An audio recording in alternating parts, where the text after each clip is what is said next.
Shalom, seguidores de la Torá. Tenemos a Nehemia Gordon de nuevo con nosotros el día de hoy y tiene información muy interesante que quiere compartir con ustedes. Entonces los animo a que presten atención y tomen nota. Bueno, Michael, gracias por prestarme este espacio. Recientemente tuve una conversación con este hombre que ahora es amigo mío. Puedo compartir la historia. Es la historia del Por Dr. Mark. supuesto, ¿Puedo Nehemia, compartir? adelante. El Dr. Mark es este hombre que en el 2012 yo estaba pasando por un momento muy difícil en mi vida. De hecho, estaba en gira con Keith Johnson e hice algo que nunca había hecho en mi vida. Me acerqué a él después de uno de nuestros eventos, le dije que tenía que hablar con él y nos sentamos y tuvimos una charla. Yo dije, odio hacer esto, odio dejarte plantado, pero no estoy en una posición ahora mismo para ministrar a la gente. Estoy en la posición en que necesito ser ministrado y me tengo que retirar del evento. Eso es algo muy difícil de hacer para mí. Estoy porque seguro. Cuando me comprometo, mantengo mis compromisos y Así esto no lo es, había así hecho es. antes. Pero en esta ocasión dije, esto es lo que necesito hacer. Y él estaba de acuerdo y me dijo, Nehemia, ¿a dónde vas a ir? Porque en ese momento mi apartamento en Israel estaba alquilado. Y lo que él me estaba diciendo era que no me podía quedar en su casa. ¿Verdad? Tal vez por un día o dos, pero Así ¿para dónde es, vas a así ir? es. ¿Verdad? La realidad es que no sabía a dónde iba a ir. La única opción que tenía era ir a vivir a la casa de mi mamá en su sofá con sus gatos. Esa era básicamente la única opción. Así que realmente no sabía dónde iba a ir. Y a la hora recibí una llamada donde me dijeron que había un hombre en Nueva México, el Dr. Mark, al cual Dios le había dicho que se pusiera en contacto conmigo y me dejara quedar en su casa todo el tiempo que quisiera o necesitara. Wow. Esto fue en una hora. Al día siguiente estaba en un avión a Roswell, Nuevo México.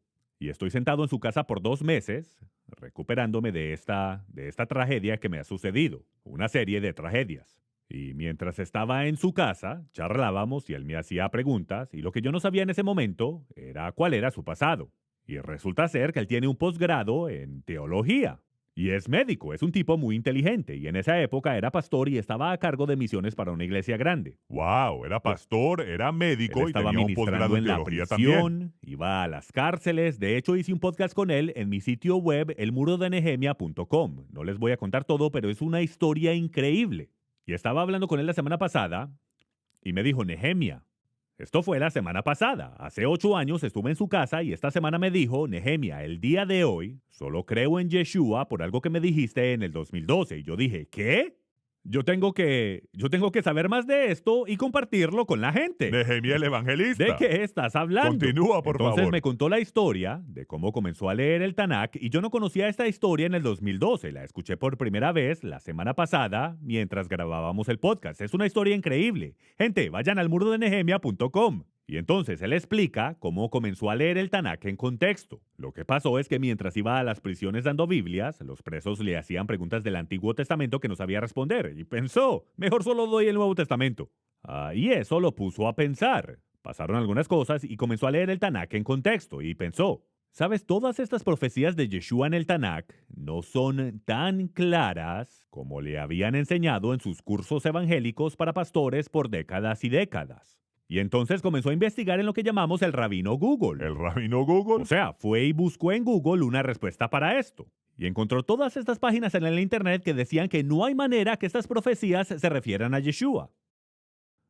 De hecho, empezó a dudar si Yeshua en verdad existió. Hay gente difundiendo todo tipo de opiniones en Google, a un clic de distancia. Cualquiera puede encontrar sitios en el internet que digan con toda certeza y sin duda alguna de que Yeshua nunca existió. Así Eso es, lo que y te tú dirán. eres un idiota por creerlo. Así Eso es, básicamente te lo están que te diciendo tratan que de eres tan decir. estúpido por creer en Yeshua como eres tan estúpido por creer que Dios creó el mundo en 6 días. Y Ujú, bueno, entonces ujú. estaba sentado con él en su casa y me miró y me dijo, Nehemia, tú me enseñaste que si en verdad entiendes algo, puedes argumentar ambos lados. Y esto es algo que aprendí estudiando el Talmud.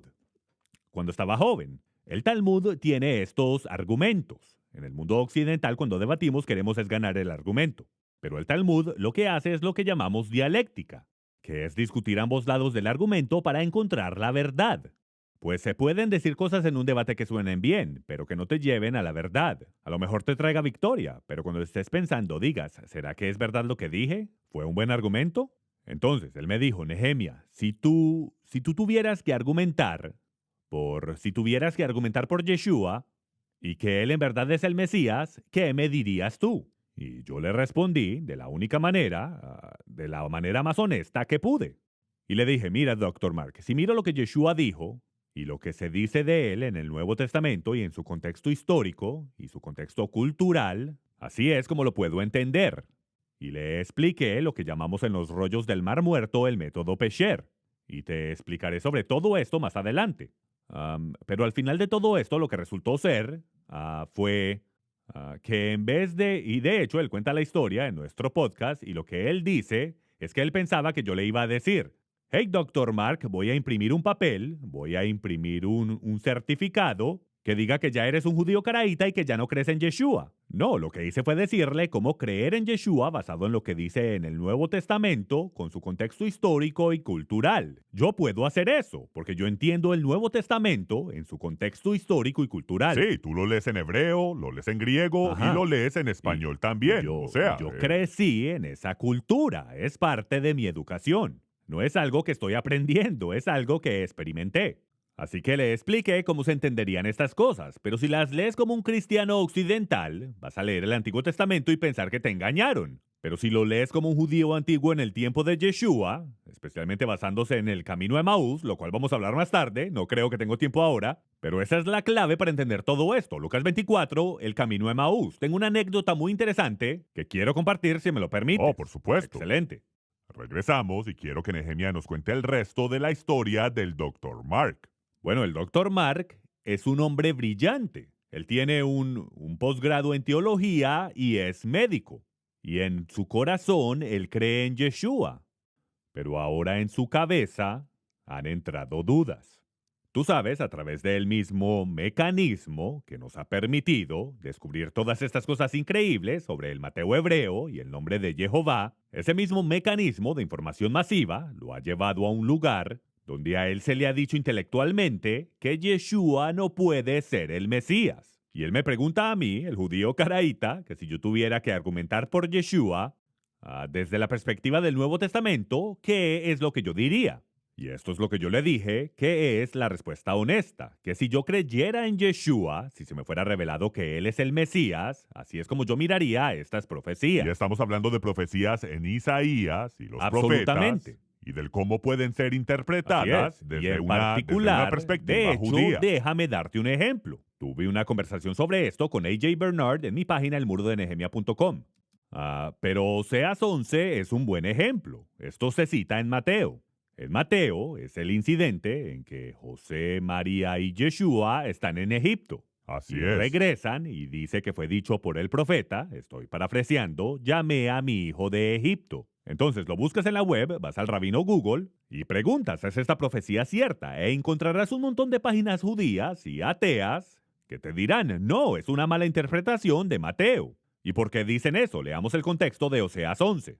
Dice, cuando Israel era muchacho, yo lo amé. ¿Amo a quién? A Israel. Y de Egipto llamé a mi hijo Israel. ¿Cómo sé que está hablando de Israel? Verso 2. Cuanto más yo los llamaba, tanto más se alejaban de mí. Y a los Baales sacrificaban y a los ídolos ofrecían saumerio. Yeshua no hizo eso. Entonces, lo que sucede es que si interpretas esto como una persona moderna e iluminada, que tiene ciertas predisposiciones y preconceptos de cómo leer estos textos antiguos, saldrás diciendo, bueno, en el contexto esto no puede estar hablando de Yeshua.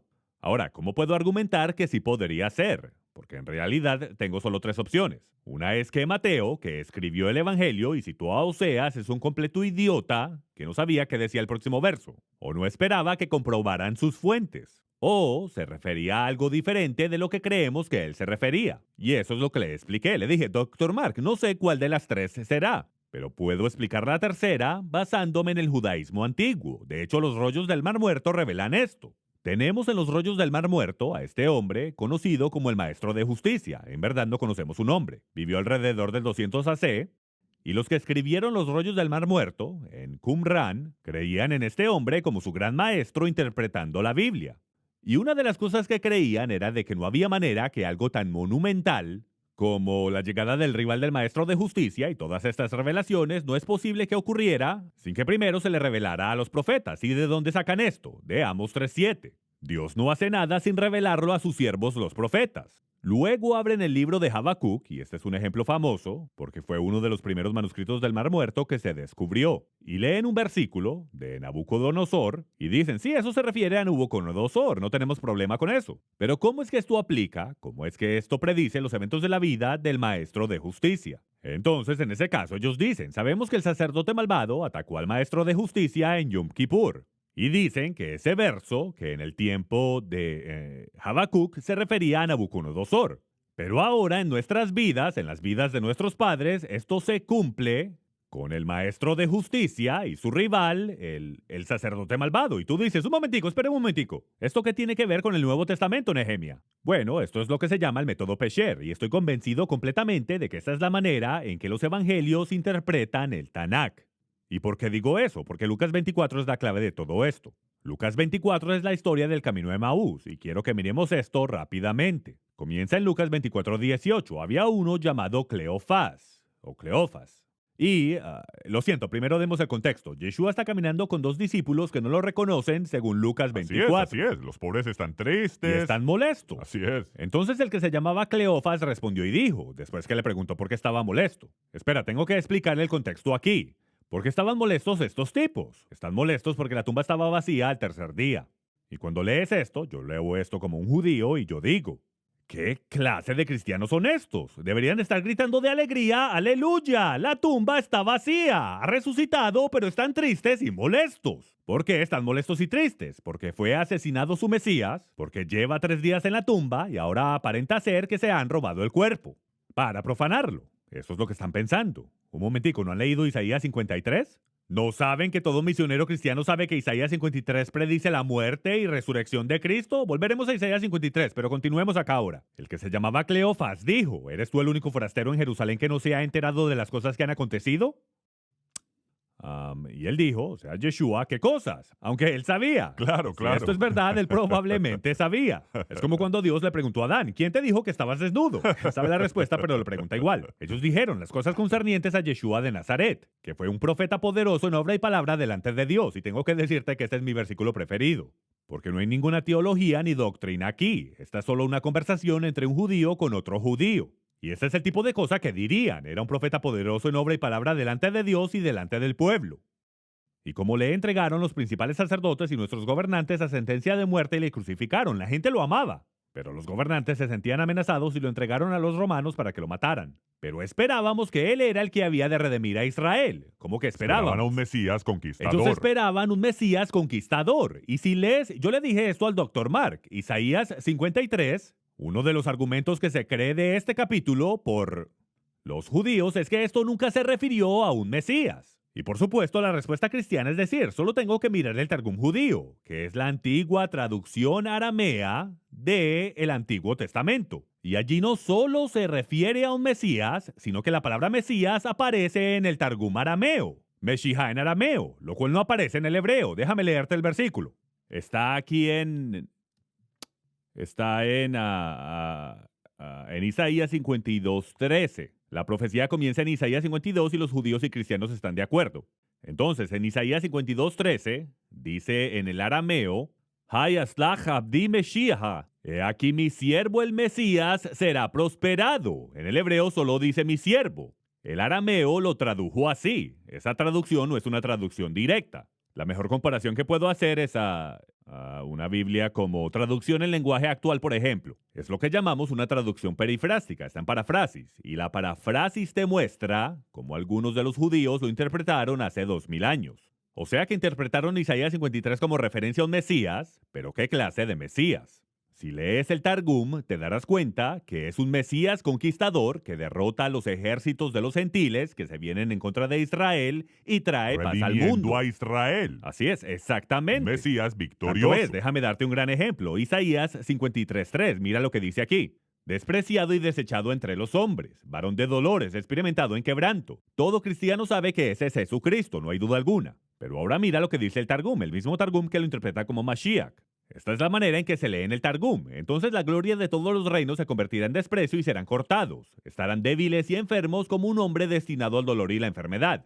Entonces imagínate que eres un discípulo en el camino a Emaús. y escuchaste a Yeshua decir en Galilea durante su ministerio, y tú probablemente nos puedes dar la fecha exacta de cuando él dijo esto, pero él dijo en su ministerio que iba a morir y resucitar al tercer día, y ellos seguro pensaron que esto seguro era una frase alegórica, porque sabemos que el Mesías va a venir con un ejército a aplastar a los enemigos de Israel. De lo contrario, ¿qué hacemos aquí?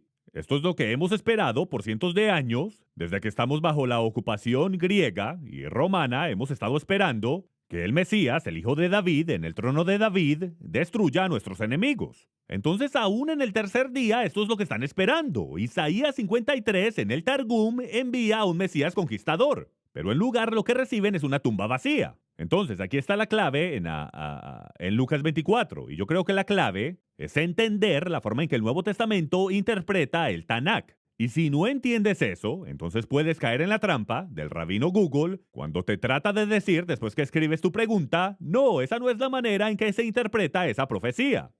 Lucas sabía lo que significaba la profecía, Mateo sabía lo que significaba la profecía con el contexto de Nabucodonosor y todas estas cosas. Pero lo que ellos estaban haciendo es lo que vemos aquí en Lucas 24. Me voy a adelantar.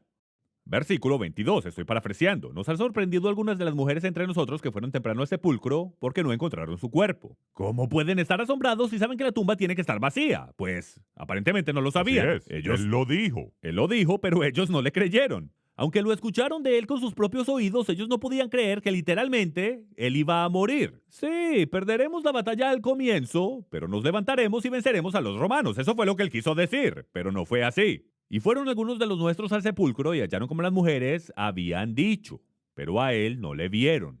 Y quiero detenerme aquí en Lucas 24 y hacer este punto porque creo que esto es clave. Y es que continúa aquí diciendo que Yeshua les explicó a ellos todas las cosas concernientes a él en la ley y los profetas. Espera, yo pensé que si los leía su significado es obvio. Claramente no es muy obvio. La única manera en que ellos podrían entender es de que él se los explicara. El primero les tuvo que abrir los ojos y luego ellos entendieron, esto es lo que Isaías 53 significa. Esto es lo que Oseas 11.1 significa en su contexto de interpretación Pesher.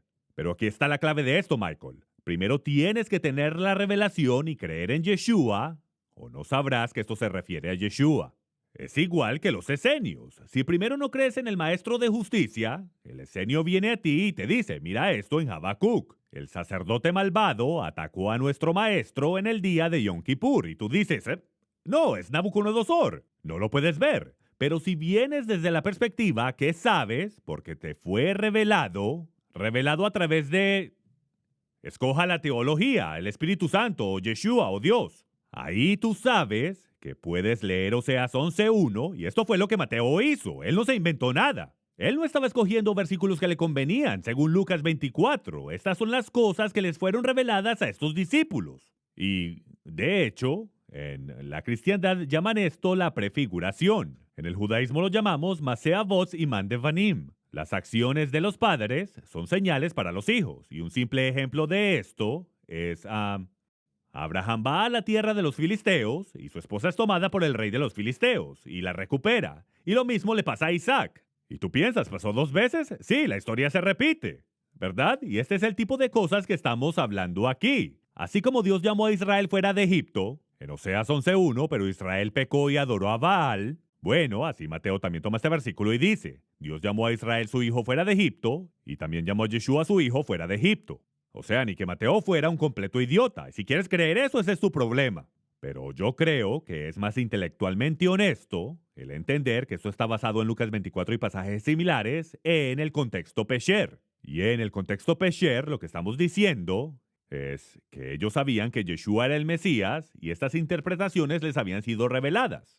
Por lo tanto, ellos podrían decir, Oseas 11.1 sí se refiere a Yeshua. Ahora, Michael, hace unos años fui a una conferencia de un rabino en Jerusalén, y él era un famoso antimisionero. Y su meta en la vida era convencer a judíos que creyeran en Yeshua a que dejaran de creer en él. Y él no sabía quién yo era, entonces levanté mi mano, hice una pregunta y le dije, ¿sabes, rabí? Ustedes siempre dicen que los cristianos sacan los versículos fuera de contexto, porque de eso estamos hablando, del contexto. Y ustedes insisten que cuando estamos hablando de profecías mesiánicas, se debe usar la interpretación Pashat, que es un término técnico hebreo. que significa el significado simple basado en el lenguaje y contexto, usando la razón y la lógica. Ahora, y pesher no es pashat. Es un método diferente de interpretación. Requiere conocimiento previo. Necesitas saber que algo es verdad para poder encontrar las referencias. Primero tienes que saber que Yeshua es el Mesías para poder encontrar las referencias. Le dije, cuando se trata de su vida diaria, de cómo interpretar la Torah misma, ignoran la peshat por completo. Cuando dice que no cocerás el cabrito en la leche de su madre, ustedes dicen que significa no comas pollo y queso. ¿Por qué es que ustedes solo se rigen por el peshat cuando están discutiendo con el misionero, pero no lo consideran en lo absoluto cuando se trata de la observancia diaria de la Torá? Y su respuesta fue muy interesante. Él dijo, tenemos tradiciones orales desde Moisés, creemos. Él no dijo creemos, lo dijo como un hecho. Tenemos supuesto. tradiciones orales desde Moisés que nos dicen cómo interpretar estos versículos. Así que tú crees que el significado verdadero es el peshat, o sea, yo, el caraíta. El significado simple del lenguaje y contexto, pero nosotros tenemos más información que traemos a la mesa. Y esto fue lo clave que le expliqué al Dr. Mark. Mira, tú sabes en tu corazón. Yo no tengo que decirte lo que hay en tu corazón. Me dijiste desde el comienzo que Yeshua está en tu corazón. Pero tu mente te está diciendo, gracias al rabino Google, gracias a esta explosión de información que está al alcance de tus dedos, que eres un idiota por creer en lo que ya está adentro de tu corazón. Los rabinos, lo que no te están diciendo, o sea, si esto hubiese sido un debate, yo quisiera ganarlo, pero en un diálogo puedo decir, ok, seamos intelectualmente honestos, los rabinos también traen ideas preconcebidas. En este caso, su ley oral, ¿verdad? Si Moisés en verdad recibió 2 Torás en el monte Sinaí, entonces él tiene la razón y el cocer el corderito en la leche de su madre significa no coma queso y pollo. Y significa que hay que obedecer a los rabinos cuando te dicen que te pongas el zapato derecho primero, luego el izquierdo, te amarras al izquierdo y todas estas cosas. Si todo eso es verdad, de que Moisés recibió una segunda Torá en el monte Sinaí, y yo no creo eso, ¿verdad? Yo soy caraíta. Pero si eres un judío ortodoxo y crees esto, entonces estás siendo intelectualmente honesto. Pero no pretendan que solo lidiamos con el peshat, el entendimiento simple, cuando llegamos a las profecías mesiánicas. O sea, solo con este propósito de discutir con el misionero cristiano es que hablamos del peshat. Vamos. Ellos saben que eso en realidad no es justo, lo aplican cuando les conviene. Y Michael, quiero decir estas últimas palabras antes de cerrar. Y es de que siempre debemos de tomar las cosas en contexto, porque si no lo hacemos, eso nos llevará a la confusión. Ahora, no sé si tu audiencia lo sabe, pero cuando un judío oye la palabra anticristo es muy doloroso, porque eso era lo que nos gritaban los gentiles por cientos de años cuando nos quemaban en la hoguera y nos mataban en progromos. Tanto es que ellos gritaban, ¡maten al anticristo! ¡Maten al anticristo! Y cuando alguien en Facebook o en YouTube me llama anticristo, eso es lo más doloroso y ofensivo que pueden hacer. Y mira, hace poco estuve hablando con un académico del Nuevo Testamento y le pregunté, profesor, ¿me puede explicar estos versículos del Nuevo Testamento? Porque me parecen un poco antisemitas. ¿Qué significan en su contexto? Y no te imaginas lo que significan. Leamos 1 de Juan 2:22. ¿Quién es el mentiroso? Sino el que niega que Jesús es el Cristo. Este es anticristo. Y la gente allá afuera que dicen, queremos deslegitimar a Nehemia, queremos ignorar todo lo que dice. Inmediatamente me llaman anticristo. ¿Verdad? Así que le pregunté a este experto del Nuevo Testamento qué significa esto en su contexto histórico. Él me explicó que había una herejía en la cristiandad temprana. Los primeros seguidores de Yeshua lidiaban con unos herejes que venían de una mentalidad rabínica. Y su idea era de que habían 2 figuras diferentes, 2 entidades separadas. Una era llamada Jesús o Yeshua y la otra era llamada Cristo o Mashiach. Y lo que decían era que Cristo era un espíritu que habitaba en el cuerpo de Jesús. Y cuando Yeshua dijo, Dios mío, ¿por qué me has abandonado? Esta es la herejía, llamada docetismo. Cuando él dijo, Dios mío, ¿por qué me has abandonado? El docetista creía que el espíritu de Cristo había abandonado a Jesús, a Yeshua, y se hacía al lado mirando al hombre Jesús sufrir. Y esto es lo que el verso significa en 1 de Juan 2:22. ¿Quién es el mentiroso? Sino el que niega que Yeshua es el Mashiach, en otras palabras, el que piensa que son 2 entidades. Uno, el hombre Jesús la carne, y el otro, el Espíritu Cristo. Y dicen que este es el anticristo. ¿Qué significa eso? En griego, anti significa en lugar de, o sea que anticristo significa en lugar de Cristo, o falso Mesías. En otras palabras, cuando ellos hablan de la palabra Mesías, no significa lo mismo que significa para el creyente en Yeshua. Significa otra entidad o espíritu que es diferente a Yeshua. Eso fue una herejía que fue rechazada. Así que cuando llamas a un judío anticristo, estás tomando de una interpretación cristiana de hace 2000 años. O más bien dicho, estás tomando de 2000 años de mala interpretación cristiana que fue usada con un propósito antisemita. Porque eso no es lo que Primera de Juan dice, Segunda de Juan 7. Muchos engañadores han salido por el mundo que no confiesan que Jesucristo ha venido en carne. Quien hace esto es el engañador y el anticristo. ¿De quién están hablando? Están hablando de los docetistas. Los docetistas creen que Jesús vino en la carne, pero Cristo no vino en la carne. Cristo vino en espíritu porque es otra entidad. Esta es la herejía oral llamada docetismo. Así que cuando me llaman anticristo, es realmente muy doloroso y ellos quieren que sea doloroso. Ahora, Michael, esta es la ironía de todo esto. Primera de Pedro 4:14 habla de aquellos que son insultados por el nombre de Cristo. Y yo literalmente he sido insultado por el nombre de Cristo. He tenido personas en el mundo judío que dicen que soy peor que Hitler, porque hablo de los antecedentes y de la cultura judía de Yeshua como judío. Y dicen, no hagas eso. No todos dicen eso, pero algunos lo dicen porque dicen que lo único que hace es hacer que los judíos se conviertan a Cristo, lo cual me hace peor que Hitler. Hitler quería destruir el cuerpo, pero cualquiera que hable positivamente de Yeshua puede destruir el alma. Esto te ocurrió en las calles de Esto literalmente Jerusalén. me ocurrió y lo tengo en video, donde alguien se me acercó y me dijo que era peor que Hitler. Yo estaba entrevistando a un hombre de China. Le estaba hablando del origen judío de Yeshua y el otro me dijo que era peor que Hitler.